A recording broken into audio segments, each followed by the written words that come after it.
बिस्मिल्लाहिर्रहमानिर्रहीम। अस्सलाम वालेकुम। उम्मीद करता हूँ कि आप सब खैरियत से होंगे।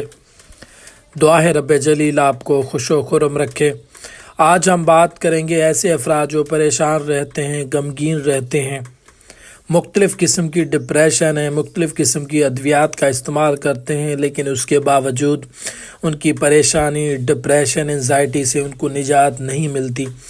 तो मैं आज आपके लिए एक ऐसा फार्मूला लेकर आया हूँ जो यकीनन एक बेहतरीन और कामयाब तरीन डिप्रेशन का, एंजाइटी का, नींद ना आने का, परेशान रहने का, बार बार टेंशन हो जाती है, इन तमाम मसाइल का हल सिर्फ़ और सिर्फ इस वीडियो के अंदर मौजूद है।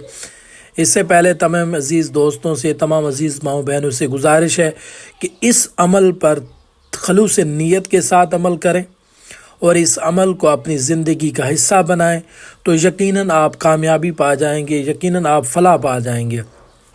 सूरह वद्दुहा की इस तरह तिलावत करें, खलूस नीयत के साथ तिलावत करें और बाकायदगी के साथ उठते बैठते चलते फिरते, जब आप परेशान हो, गमगीन हो, किसी भी किस्म की कोई परेशानी हो, तो सूरह वद्दुहा को खलूस नीयत के साथ तिलावत करें, मोहब्बत के साथ तिलावत करें। कुरान पाक राह निजात भी है, राह हदायत भी है और इसके अंदर हर मर्ज़ का शिफा मौजूद है।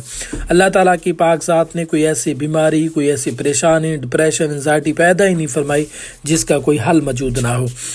अगर आप मुख्तलिफ़ किस्म की दवाइयाँ इस्तेमाल कर चुके हैं, बहुत इलाज करवा चुके हैं और आपको शफा नहीं मिल रही, तो यकीनन आपको कुरान करीम का सहारा लेना होगा। अल्लाह और अल्लाह के रसूल के मुताबिक ज़िंदगी को ढलने की ज़रूरत है। अपनी लाइफ के अंदर सूरह वद्दुहा की तिलावत करें और बाकायदगी के साथ तिलावत करें। यकीनन इंशाअल्लाह आपको डिप्रेशन से, एंजाइटी से, हर तरह से निजात हासिल होगी।